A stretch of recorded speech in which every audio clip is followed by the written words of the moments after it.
Hi, David again, and some of the silliness. Circus of the Mormon Church is continuing to pop up. It slowed a little bit because Mitt was getting some real heat. Anyway, I hope this uploads right because I've got a couple of them that, they stop, and I think the Danites have screwed my computer up. But anyway, my daughter came home yesterday with one of the last days of school, and she's in 7th grade, and she brought her yearbook home. Well, I just happened to be thumbing through it, not looking for problems, not looking, but just finding. So I go through the whole yearbook, and it's kind of appropriate, and then it has at the very end, the last page, which can give you, extra views, because it is the last page, a page of notable historic events that have happened in 2012. Well, Osama bin Laden being killed. I guess that's legit, and some other, Eastern wars and whatever.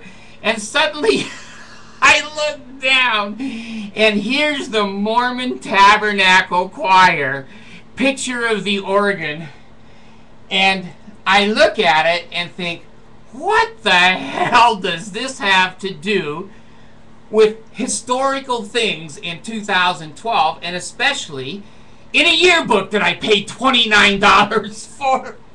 Well, it turns out that it was a youth choir of seminary students. Well, not all kids in the 7th grade are Mormon or seminary students. I didn't see any Muslim. I didn't see any Hindu. I didn't see any Buddha. I didn't see any atheist kids singing. Only Mormon kids. Only Mormon kids in Mormon, Utah. Here comes another validation and another intimidation from the Mormon Church.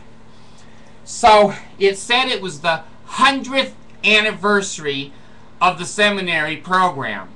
Well, that's about as important to me as the 100th anniversary of the Salem witch trials. It means nothing to me and nothing to a 7th grader. So I told my daughter I was going to go over and pull the usual David and tell the principal he's got shit for brains.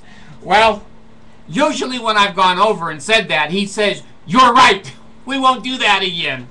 But my daughter now, she's at an age where you go, "Oh, Dad, don't embarrass me." Well, when I just show up at school, 7th and 8th graders are embarrassed of their parents.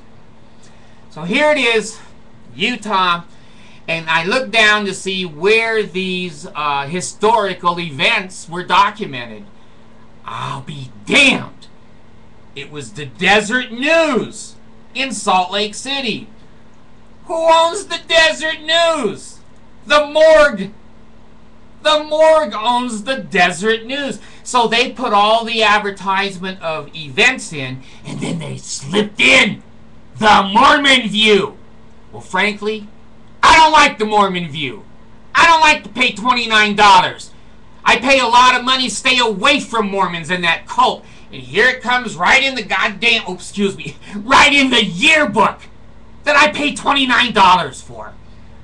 Not fair. Not fair. If they don't put the Muslims, the Buddhists, the Hindus, and the atheists, and, the agnostics in there, hey, that's not fair. Let's be representative of the entire society. But when you're in Mormon, Utah, the entire society is Mormon. So, I wasn't having a good day yesterday.